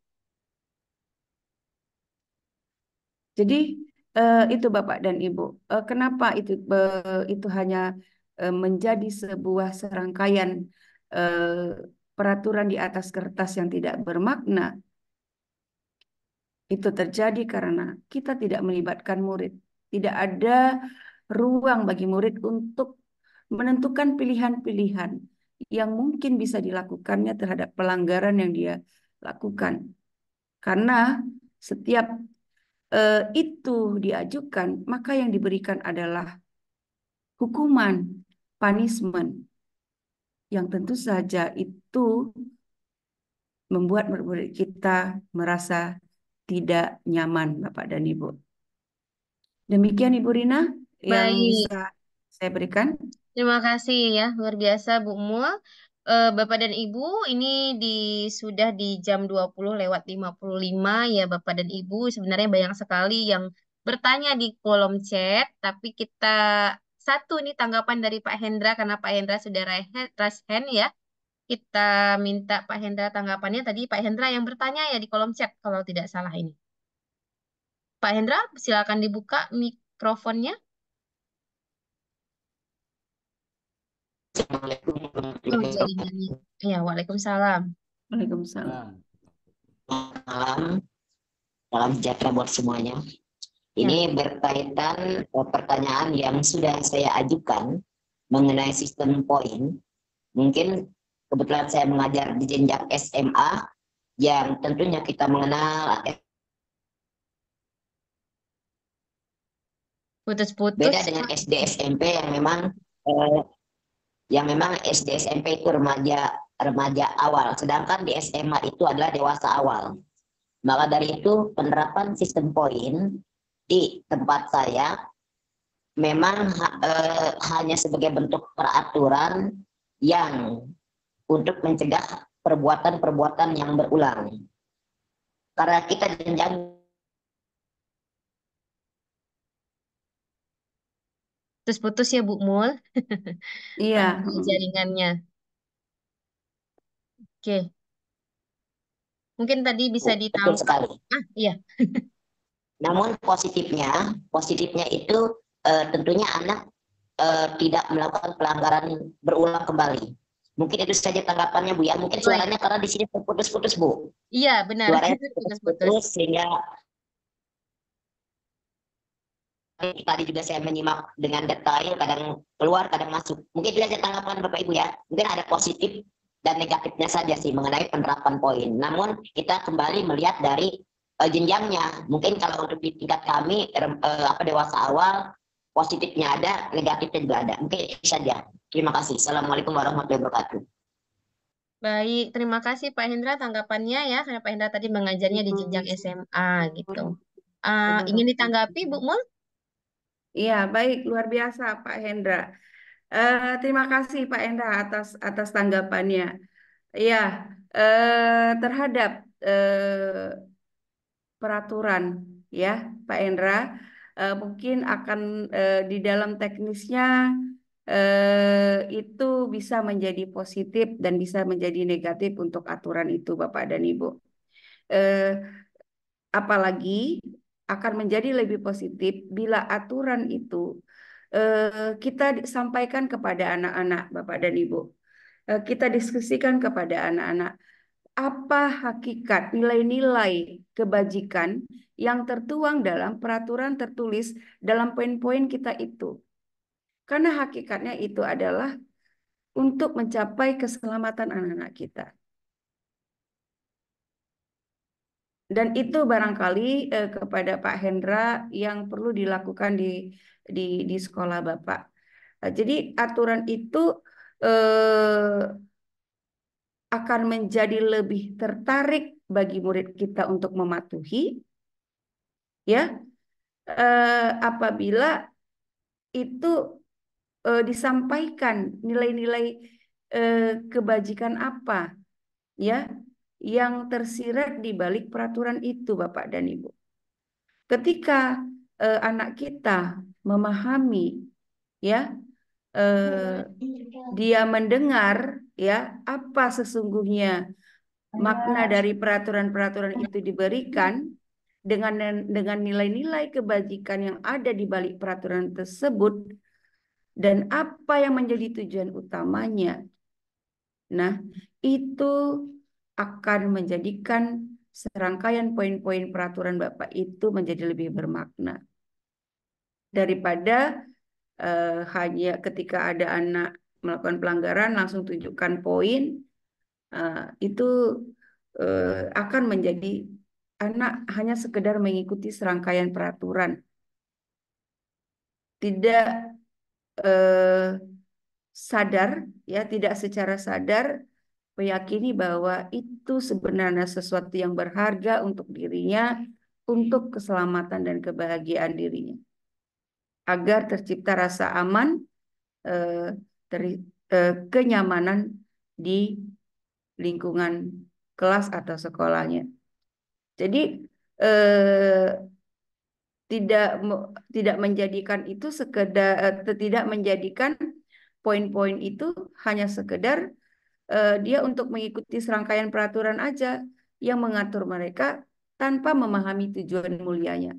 Jadi Pak Hendra, pesan saya Pak Hendra mungkin bisa ditambahkan sosialisasi nilai-nilai kebajikan dari peraturan-peraturan pada poin-poin yang berlaku di sekolah Bapak. Demikian Ibu Rina yang bisa Baik, saya terima sampaikan. kasih Bu Mulyani. Ya luar biasa Bapak dan Ibu. Mohon maaf karena kita dibatasi oleh waktu ya Bapak Ibu. Jadi untuk yang sudah raise hand dan juga sudah mengajukan pertanyaan yang di kolom chat, mohon maaf jika belum bisa terjawab semuanya oleh kami. Ya kita memang sudah masuk di waktu untuk menutup kegiatan webinar ini. Nah, untuk sebelum ditutup ya Bapak Ibu, kita minta closing statement dulu dari narasumber kita pada malam hari ini. Silakan Bu Mulyani. Ya, baik Ibu Rina, closing statement pada pada hari ini di ruang virtual kita ini adalah Bapak dan Ibu, ya, seperti yang saya sampaikan tadi, ketika kita menerapkan disiplin positif, ya baik itu di ruang kelas kita Bapak dan Ibu maupun di sekolah kita, tujuan mulianya adalah agar terbentuk murid-murid yang berkarakter Bapak dan Ibu, berdisiplin, santun, jujur, peduli, bertanggung jawab, dan itu merupakan sebagai dasar mereka agar menjadi pembelajar sepanjang hayat yang baik sesuai dengan standar kompetensi yang diharapkan Bapak dan Ibu. Ketika murid-murid kita sudah berdisiplin dengan karakter yang baik seperti yang saya sebutkan tadi, maka ia akan menjadi tumbuh menjadi anak-anak bangsa, ya, yang tidak hanya cerdas di dalam kognitifnya, tapi juga cerdas di dalam afektifnya, Bapak dan Ibu. Sehingga apapun yang dia lakukan kelak di muka bumi ini menjadi penuh bermakna dan bermanfaat bagi orang lain. Maka semuanya itu harus diawali dengan menerapkan disiplin dengan memahami paradigma baru perubahan disiplin itu dengan menghindari ya hukuman atau dengan memberikan reward agar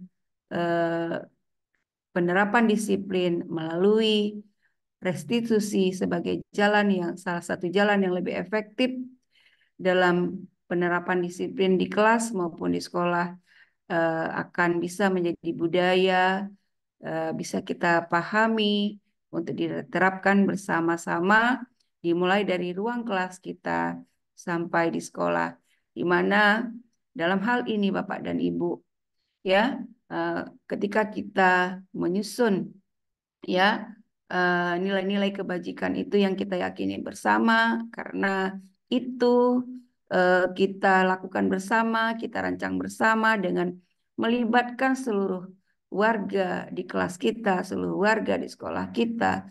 Jadi itu akan menjadi milik bersama dan ada panggilan hati sehingga itu menjadi sesuatu yang berharga untuk kita patuhi, untuk kita jalankan bersama-sama dengan hati yang penuh gembira tanpa ada tekanan, tanpa ada paksaan ataupun intimidasi terhadap penegakan disiplin yang berlaku di sekolah kita Bapak dan Ibu. Demikian yang dapat kita sampaikan Bapak dan Ibu. Namun hal yang penting adalah yang perlu kita tanamkan kepada anak adalah bagaimana penerapan yang perlu kita munculkan kepada anak kita adalah kesadaran diri Bapak dan Ibu. Kesadaran diri karena kita harus memahami bahwa kita tidak bisa mengubah orang lain Bapak Ibu. Maka posisi kontrol di dalam menerapkan disiplin positif ini adalah yang terpenting adalah diri sendiri Bapak Ibu. Dimulai dari diri sendiri. Kalau itu ingin diterapkan di kelas kita, maka dimulai dari kita sebagai guru dan anak kita masing-masing menerapkannya sehingga itu menjadi budaya kita secara menyeluruh. Itulah karenanya dalam membuat nilai-nilai kebajikan itu perlu kita lakukan bersama-sama Bapak dan Ibu. Sehingga itu menjadi keyakinan kita bersama untuk diterapkan bersama, kita patuhi secara bersama-sama. Demikian Ibu Rina, tak ada gading yang tak retak ya Bapak dan Ibu, saya adalah manusia biasa karena ini adalah perdana ya, banyak sekali barangkali kekurangan yang terjadi dalam virtual ini. Saya mohon maaf kepada Bapak dan Ibu atas kekurangan itu. Dan adapun mungkin kelebihan itu datangnya dari Tuhan Allah Subhanahu wa taala. Selanjutnya kepada Ibu Rina waktu dan layar saya kembalikan. Assalamualaikum warahmatullahi wabarakatuh. Waalaikumsalam warahmatullahi wabarakatuh. Bapak dan Ibu, kita ucapkan terima kasih yang sebesar-besarnya kepada Ibu pemateri kita kasih, pada Bu. malam Bu hari ini. Rina, sedikit Bu Rina ya. Oh ya, Pak Rasidin. Bu Rina, Ya, ya, Pak. ada kendala di presensi Bu. Oh, ada kendala di presensi. Bapak menggunakan apa, Bapak? Handphone? Laptop Bu. Laptop, Bapak tinggal Ah. copy saja ya presensinya, nanti linknya Bapak masukkan ke apa namanya Chrome-nya Bapak. Dicoba ya Pak ya, karena teman-teman yang lain sudah mencoba dan berhasil, sudah banyak.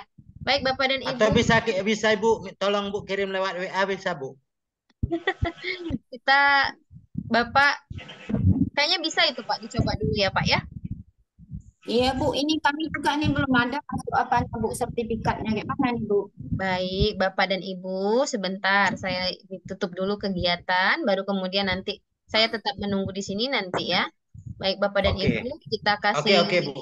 ya, kita kasih applause dulu untuk Bu Mulyani sebagai narasumber kita pada malam hari ini. Terima kasih, semoga apa yang diberikan, apa yang Terima kasih, Memol. Terima kasih banyak Ibu sama Ibu semuanya. Salam sehat semuanya Pak Ibu. semoga bermanfaat ya.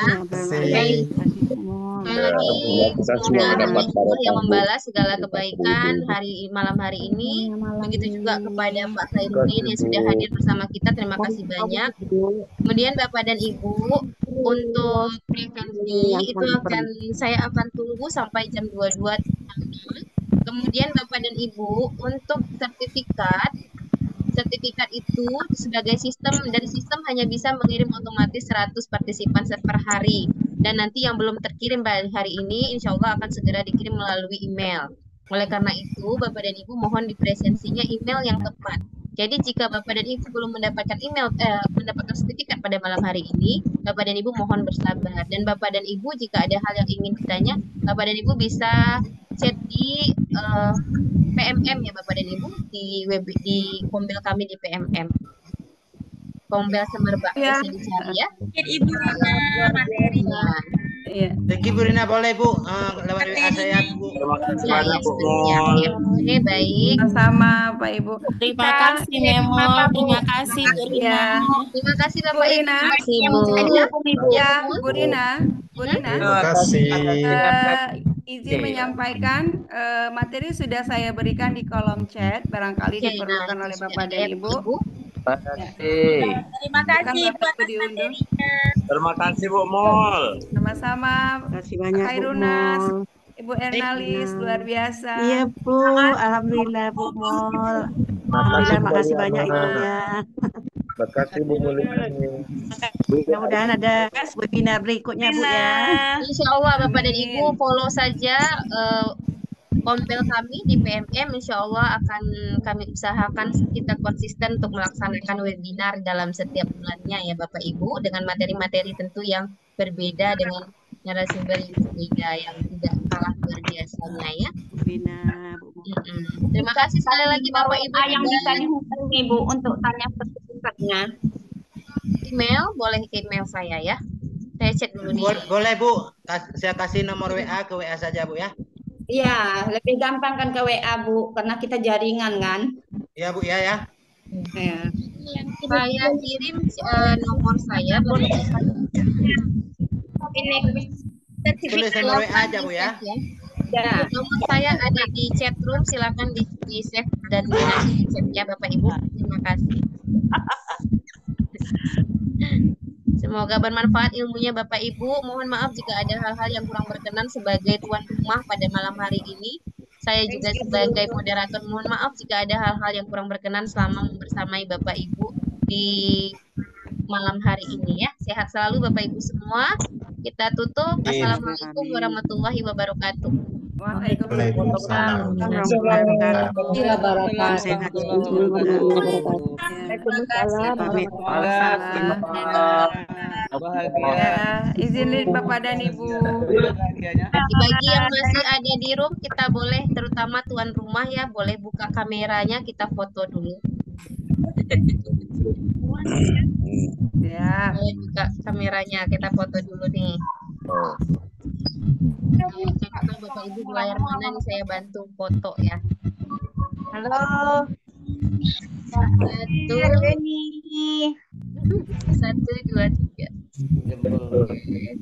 Nah, yang satu, 2. 3.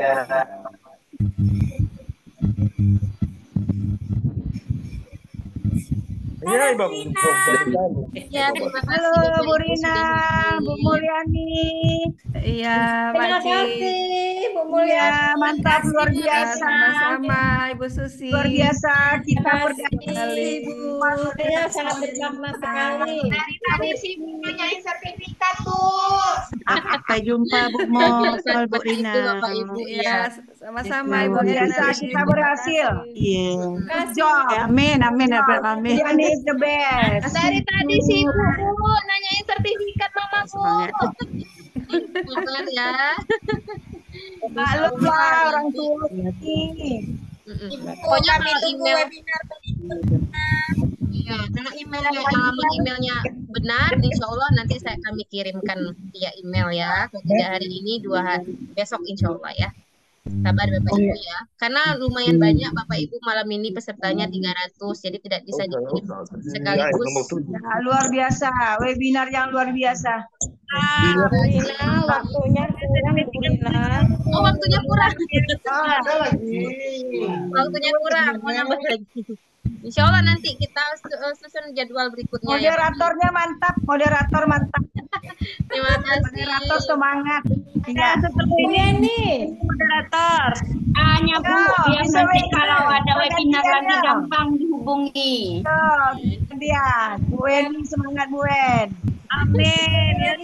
Nah, jadi besok harus kita terapkan. Itu siapa tuh? Kira Pak Mastur tadi. Ya. Ya, berikutnya Bu Eni lagi moderator ya. Aman tuh. Hidup 37. Hidup. Jaya, jaya, jaya. Nah, Iko di dapur kau Wen. Kursi ranca, Iko awak di dapur. Kamu di dapur. Oke, silakan Bapak Ibu. Jadi masih di sekolah aja lah. Yang belum isi absen. Gimana sebenarnya? Sudah Bu. Ya. Nomor saya boleh di-save ya. Ada sertifikatnya ya Bu. Tuh, apa kata Nisa tuh, yang satu masih di dapur katanya. Semangat. Sertifikatnya Bu dikirim melalui WA Bu. Sambil masak. Aduh. Cintai sekolah tiada duanya. Terima kasih ya Mem, Bu Rina. Ya, sama-sama Bu In. Terima kasih. Kasih Bu Rina. Kasih Bu Rina. Masya Allah, ada Bu Baik. Rina, guru-guru hebat. Ikut live loh Bu Rina. Losi, Bu Febri, semuanya guru-guru Ya, silakan Bapak hebat. Ibu yang ingin live dipersilahkan ya.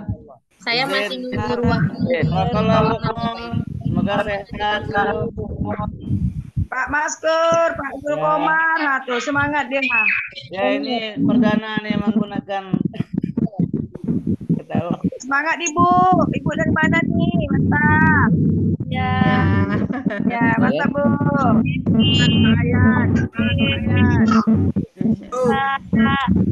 Semangat. Bos Nur. Rina izin live ya Bu Rina. Iya, silakan. Ibu Astuti Agustina dari mana ya Bu ya? Assalamualaikum, semoga sehat semuanya. Terima kasih Bapak. Terima kasih. Silakan Bapak Ibu yang ingin keluar live silakan, tapi pastikan sudah mengisi absensinya ya. Bu Rina, saya nanti saya save nomor Ibu ya. Saya masuk lewat nomor Ya, Ibu ya. silakan save nomor saya Pak. Nanti siapa tahu karena banyak yang mau ini saya lupa, Bapak silakan nanti chat ya. Ya, karena belum bisa isi ini Bu ya. Iya, silakan. Siapa tahu lewat email bisa. Terima kasih banyak ya Bu. Ya, terima kasih. Oh, kenapa? Nomornya Save ya. nomornya. Ya. Kontak Ya, Bu, pesan tapi ya. ada belum ya? Sudah belum? Rumah gimana?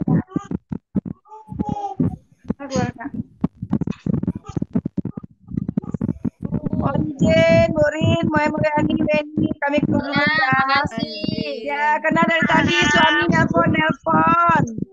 Di rumah sakit, Lanjut, oke ya. lanjut Makci ya. Iya. Makci ya. Ya, Bye. silakan Bapak Ibu, silakan. Oke, Waalaikumsalam. makasih. Bye-bye, Ibu.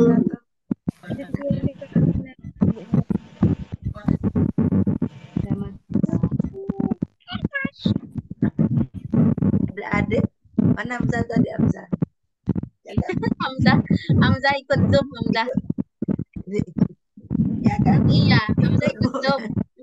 Dari tadi. Setelah ini apa lagi, Bu? Insya Allah kita atur jadwal ya Bapak Ibu ya. Oke, Nah, apa lagi pukul? Habis ini kita tunggu ya yang selanjutnya. Selanjutnya ganti pemain nanti Bu Beni. Ya, insya Allah Ibu. Bu Rina juga tuh, habis ini kami tunggu ya. Bu Rina, Oke. kalau webinar lagi waktunya ditambah ya Bu ya. Panjang waktunya. Perpanjang waktunya. Diperpanjang Bu. Ya, asal jangan tertidur ya Bu. Bapak Ibu takutnya kepanjangan Sama malam Bu Rina tidur. kayaknya semangat deh. Narasumber mantap, moderator mantap. Saya Jawa Timur. Nggak bikin ngantuk, semangat jadinya. Ini masih ada yang di room. Silakan Bapak Ibu, silakan keluar ya. Kali ini nanti yang tinggal tuan rumah nih mau bersih-bersih nanti ya Bapak ya. Terima kasih ya Bu Rina ya. Terima kasih Bu. Assalamualaikum. Ya, Waalaikumsalam warahmatullahi wabarakatuh. Ya, sama-sama. Terima kasih Bapak Ibu semuanya. Bu Rina seperti